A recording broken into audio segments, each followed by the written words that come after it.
The summer of 1940, Europe has fallen into darkness. Poland crushed in weeks, Norway occupied. France, the mighty French Republic, has surrendered after barely 6 weeks of fighting. The German war machine, seemingly unstoppable, now stands at the edge of the English Channel, gazing across the narrow waters at its final obstacle in Western Europe, Great Britain. For the first time in history, the fate of a nation would be decided not on land, not at sea, but in the skies above. This is the story of the Battle of Britain, the first major military campaign fought entirely by air forces, where a few thousand young men would determine whether Britain would remain free or fall under Nazi occupation. Winston Churchill stood before Parliament on June 18, 1940, and delivered words that would echo through history. What General Reagan called the Battle of France is over. I expect that the Battle of Britain is about to begin.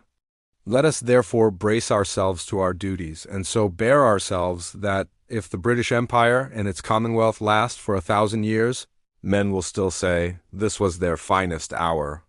But could Britain truly stand alone against the Luftwaffe, the air force that had terrorized Europe? Could the Royal Air Force, bloodied and depleted from the French campaign, possibly hold back the German onslaught? By the end of June 1940, Adolf Hitler had achieved what the Kaiser failed to accomplish in 4 years of brutal warfare during World War I. France had fallen. British forces had barely escaped annihilation at Dunkirk, abandoning nearly all their heavy equipment on the beaches. The Germans were so confident of imminent British surrender that they actually began constructing street decorations in Berlin for the victory parades they believed would soon celebrate the war's end. After all, Britain stood alone. No allies remained on the European continent. Surely the British would see reason and negotiate peace? But Hitler fundamentally misunderstood his opponent. While certain elements of British society, including Foreign Secretary Lord Halifax, favored negotiated peace with ascendant Germany, Winston Churchill and the majority of his cabinet refused to even consider surrender. Churchill used his masterful rhetoric to harden public opinion against capitulation, preparing the British people for what he knew would be a long and desperate struggle. Hitler himself had always expressed admiration for Britain. Throughout his rise to power, he had hoped Britain might become Germany's ass ally, or at least remain neutral while Germany dominated Eastern Europe. On July 19, 1940, Hitler made a speech to the German parliament, appealing to reason and common sense, declaring he could see no reason why this war should go on. The British government rejected this thinly veiled ultimatum without hesitation. Hitler's dilemma, the truth was, Hitler didn't really want to invade Britain. His eyes were already turning eastward toward the Soviet Union, his ultimate target. The invasion of Britain, codenamed Operation Sea Lion, was a problem he hoped would solve itself through negotiation or intimidation. But there was a massive obstacle to any invasion: the Royal Navy. Britain's fleet dominated the English Channel and the North Sea. The German Navy, the Kriegsmarine, was woefully inadequate for the task. Grand Admiral Erich Raeder repeatedly stressed to Hitler that a seaborne invasion could not possibly succeed before 1941 at the earliest, and even then, only if Germany achieved complete air superiority. This meant everything depended on the Luftwaffe. On July 16, 1940, Hitler issued Directive No. 16, ordering preparations for Operation Sea Lion, but the directive was filled with conditions and hesitations. The Luftwaffe would first have to destroy the Royal Air Force, establish air superiority, and protect invasion forces from the Royal Navy. Hermann Göring, commander of the Luftwaffe, was supremely confident. His air force had crushed opposition in Poland, Norway, France, and the Low Countries. British fighters? They would be swept from the skies in days, weeks at most. On August 1st, Hitler issued Directive No. 17, ordering the Luftwaffe to begin its campaign around August 5th, codenamed Adlertag, Eagle Day. The goal: destroy the RAF and force Britain to negotiate, making an invasion unnecessary. If that failed, the invasion would proceed. The Luftwaffe estimated it would take just 4 days to defeat RAF Fighter Command in southern England, followed by 4 weeks to destroy British military installations and aircraft production across the entire country. They could not have been more wrong. Let's be clear about Britain's situation in July 1940. It was dire. RAF Fighter Command had lost 435 pilots during the Battle of France alone, along with hundreds of precious aircraft. Many more pilots were wounded or exhausted. The RAF had also suffered heavy losses in Norway. Churchill had sent fighter squadrons to France against the desperate objections of Air Chief Marshal Hugh Dowding, the commander of Fighter Command, who warned that stripping Britain's home defenses would leave the country vulnerable. Now, Dowding's worst fears were being realized. On July 1, 1940, Fighter Command could muster approximately 1,103 fighter pilots. Replacement pilots were being rushed through training with minimal flight hours and often no gunnery training whatsoever. These inexperienced pilots suffered catastrophic casualty rates when thrown into combat. But Britain had some crucial advantages the Germans didn't fully understand. In the late 1930s, British scientists had developed a revolutionary technology, radio direction finding, or RDF, which we now call radar. A chain of radar stations called Chain Home was constructed along Britain's coast, capable of detecting incoming German formations while they were still over France or the English Channel. But the real genius wasn't just the radar itself. It was how the information was used. Air Chief Marshal Hugh Dowding created an integrated air defense system that was decades ahead of its time.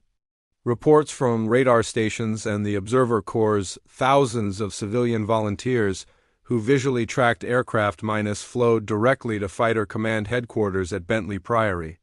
There, operators would filter multiple reports of the same formations into single tracks on a large plotting table. This information was then passed down to group headquarters, then to sector stations, and finally to the fighter squadrons themselves. Controllers could vector fighters directly onto incoming raids with unprecedented accuracy. Before the war, fighter interception was essentially random. You might have a 30% chance of even finding your target. The Dowding system achieved interception rates of over 75%, sometimes reaching 100%. RAF fighters were, in effect, 2 or 3 times more effective than Luftwaffe fighters because they were never wasting time searching randomly for the enemy. The Germans had no idea this system existed. The Luftwaffe and RAF fielded remarkably similar fighters in terms of performance, but with crucial differences. The German Messerschmitt Bf 109E was an excellent fighter, fast, with a good climb rate and armed with 2 20mm cannons that fired explosive shells, supplemented by machine guns. It could perform negative-G maneuvers that British fighters couldn't thanks to its fuel-injected engine. However, it had a much larger turning circle than British fighters, making it less maneuverable in dogfights. Britain's primary fighter was the Hawker Hurricane Mark I, which outnumbered Spitfires by about 2 to 1. The Hurricane was robust, stable, and an excellent gun platform armed with 303 machine guns. It was somewhat slower than the Bf 109 but could turn inside it in a dogfight. Then there was the Supermarine Spitfire, the fighter that would become legendary. Fast, beautifully maneuverable, and deadly, the Spitfire could match the Bf 109 in almost every respect.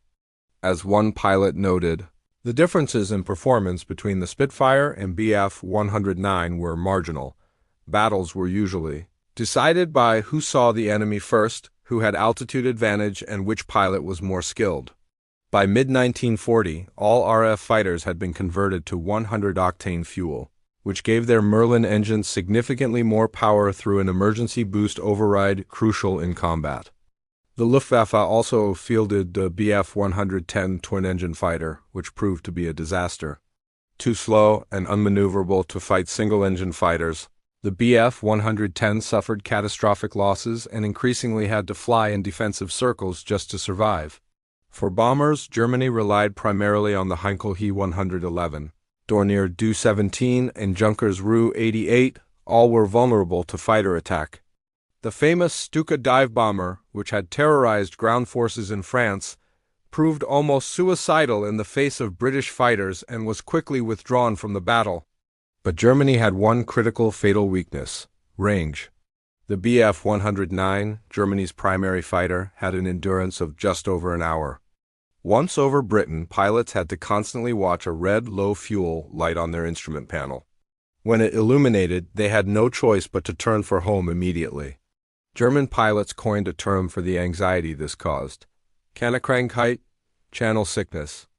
This meant German fighters could spend only minutes actually protecting the bombers over Britain before having to withdraw, leaving the slower, vulnerable bombers to fend for themselves.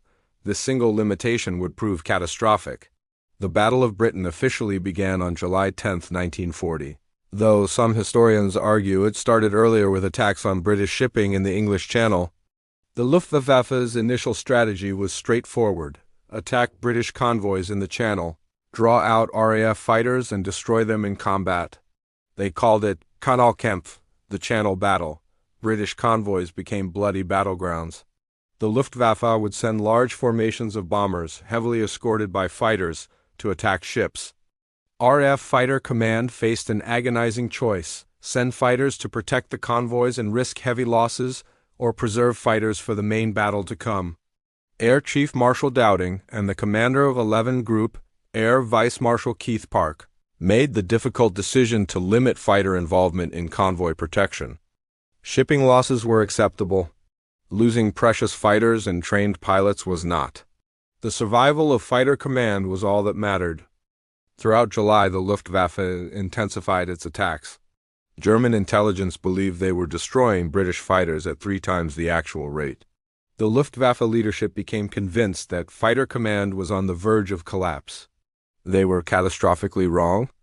British aircraft production, under the dynamic leadership of Lord Beaverbrook, the Minister of Aircraft Production, was producing approximately 300 fighters per week, far more than the Luftwaffe estimated.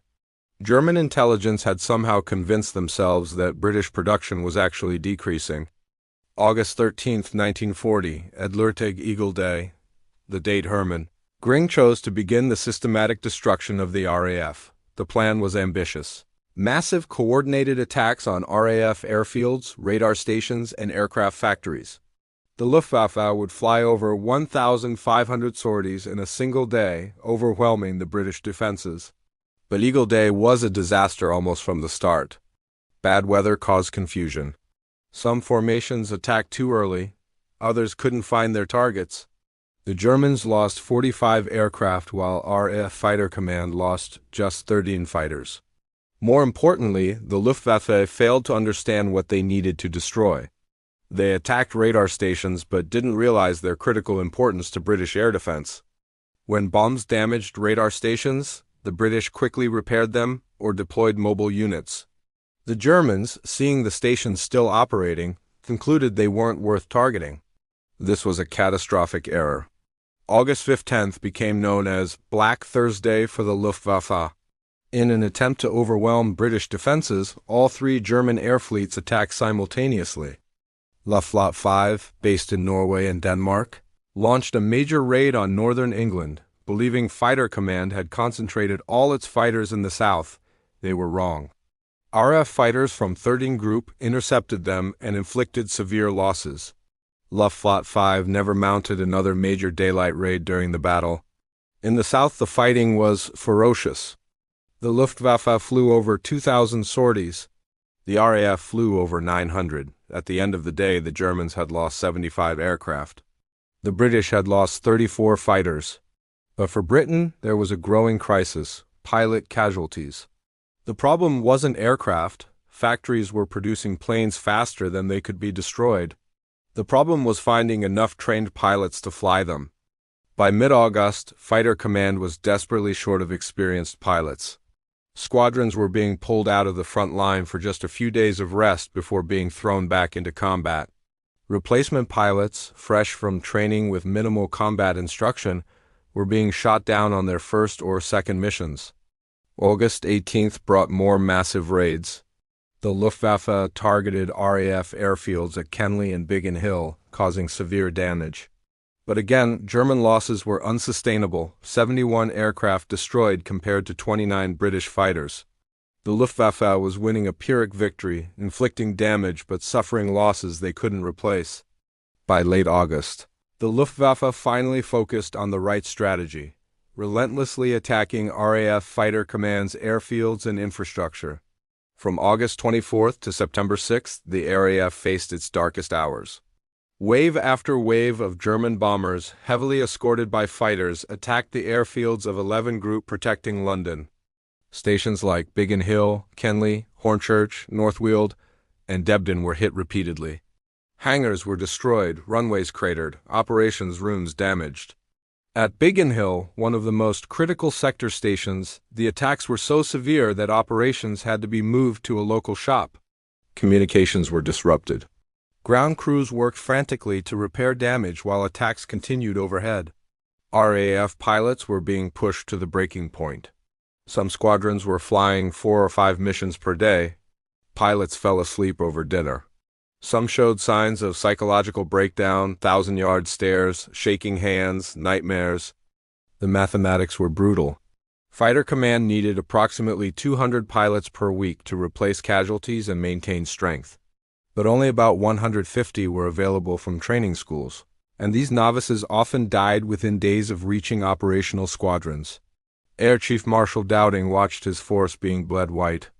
If this continued for another 2 weeks, Fighter Command might actually collapse, but Britain didn't fight alone.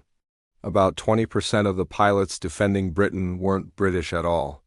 They came from occupied countries, from the Commonwealth, from America, men who believed in freedom and were willing to die for it. The Polish pilots were extraordinary. Many had already fought the Luftwaffe in 1939, watching their country crushed. They had escaped through Romania or Hungary, made their way to France, fought there, and when France fell, escaped to Britain. They were the most experienced, most motivated pilots in the battle. Number 303 Polish Fighter Squadron became the highest-scoring squadron of the entire battle, despite joining the fight 2 months late. Their aggression was legendary and sometimes alarming to British commanders who worried they took too many risks. But the Poles had a simple philosophy. The Germans had destroyed their country, killed their families, and stolen their freedom. Every German aircraft destroyed was payback. Czech, Belgian, French, Canadian, South African, Australian, New Zealand, Irish, and American pilots flew alongside the British. One American, pilot officer William Fisk, became the first American aviator killed in World War II while serving with 601 Squadron. These men, exiled from their conquered homelands, fought with a fury that inspired their British comrades. Then something unexpected happened, something that would change the course of the battle. On the night of August 24th, German bombers got lost and accidentally dropped bombs on central London. Churchill immediately ordered a retaliatory raid on Berlin. British bombers struck the German capital on the night of August 25th. Hitler was furious. How dare the British bomb the Reich's capital? On September 4th, in a speech at the Sportpalast in Berlin, Hitler raged, "When the British Air Force drops 2 or 3 or 4,000 kilograms of bombs, then we will in one night drop 150, 230, 300 or 400,000 kilograms. When they declare that they will increase their attacks on our cities, then we will raise their cities to the ground." He meant it. On September 7, 1940, a beautiful Saturday afternoon, the Luftwaffe launched a completely different kind of attack. At 5 p.m., over 300 bombers, escorted by 600 fighters, appeared over the Thames estuary. But they didn't turn toward the RAF airfields. They headed straight for London. The East End of London, the docks, warehouses, factories, and working-class neighborhoods erupted in flames. Over 400 Londoners were killed that first afternoon and night. The fires were so massive they could be seen from 100 miles away. German bomber crews returning to France could still see the glow of burning London from the French coast. For Fighter Command, this was a gift. Göring had made a catastrophic strategic error. Just when the RAF airfields were on the verge of being knocked out, the Luftwaffe switched targets to London. The pressure was suddenly off. Damaged airfields could be repaired. Exhausted squadrons could rest and recover. The sector stations could rebuild their operations. Keith Park, the brilliant commander of 11 Group, quickly adapted his tactics. He positioned squadrons to intercept the massive German formations before they reached London, attacking the bombers head-on the angle they were most vulnerable from. The fighting over London was apocalyptic. Hundreds of aircraft swirling in massive dogfights over the capital. Civilians below watched the contrails and vapor trails paint the blue September sky with the tracks of life and death struggles. Sunday, September 15, 1940, the day that would later be designated Battle of Britain Day, the Luftwaffe launched 2 massive raids on London. The first came late in the morning, over 100 bombers with heavy fighter escort. Keith Park threw every available squadron into the battle. For the first time, he also called on 12 Group to the north, commanded by Air Vice Marshal Lee Mallory, to send the famous Big Wing, a massive formation of 5 squadrons. The German formations were met by what seemed like endless waves of British fighters. German bomber crews, who had been told the RAF was down to its last 50 fighters, were shocked to see hundreds of Hurricanes and Spitfires attacking them. The second raid came in the afternoon. Again, Park launched everything he had. Luftwaffe bomber crews, already shaken from the morning raid, faced the same massive opposition. The British claimed to have destroyed 185 German aircraft that day, an enormous exaggeration due to the chaos of battle and multiple pilots claiming the same kills. The actual German losses were 56 aircraft. But the psychological impact was decisive. German bomber crews returned to France shattered and demoralized. They had been promised the RAF was finished. Instead, they'd faced the most intense opposition of the entire battle. Hitler blinks on September 17, 1940. Hitler postponed Operation Sea Lion indefinitely. The invasion was off. The Luftwaffe had failed to achieve air superiority. The German Navy couldn't protect an invasion fleet without air cover. The German Army couldn't cross the Channel in the face of the Royal Navy. Britain had won. The Luftwaffe continued bombing London and other British cities throughout the autumn and into the next spring, the terror campaign, known as the Blitz. Tens of thousands of British civilians would die in the bombing raids. British cities would be scarred by fire and rubble. But the invasion had been stopped. Britain remained free. What did it cost to win the Battle of Britain?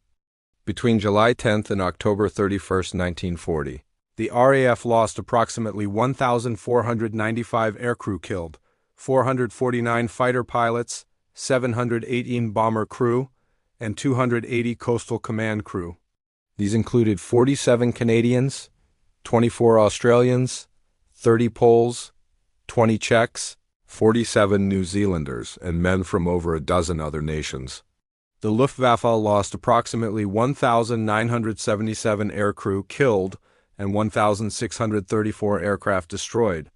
Over 40,000 British civilians were killed during the Blitz that followed the battle, but Britain had survived.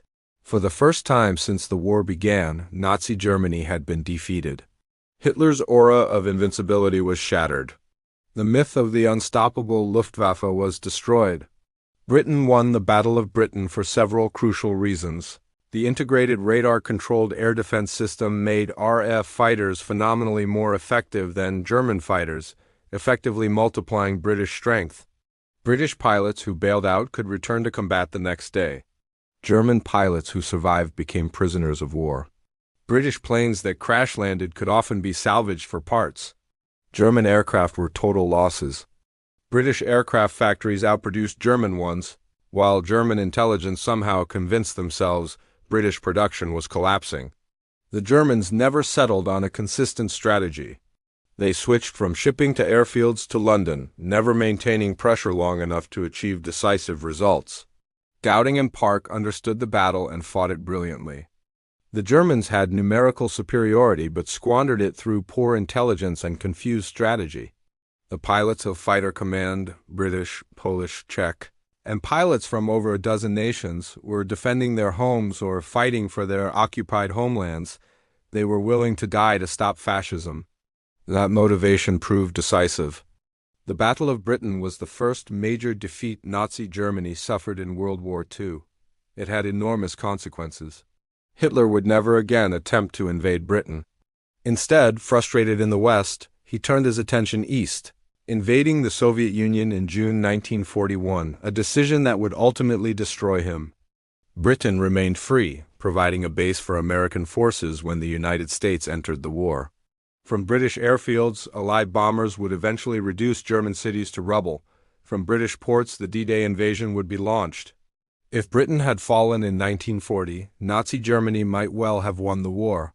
In Westminster Abbey in London, there is a Battle of Britain chapel. Inside, a stained glass window contains the badges of all the fighter squadrons that fought in the battle and the flags of every nation whose pilots defended Britain.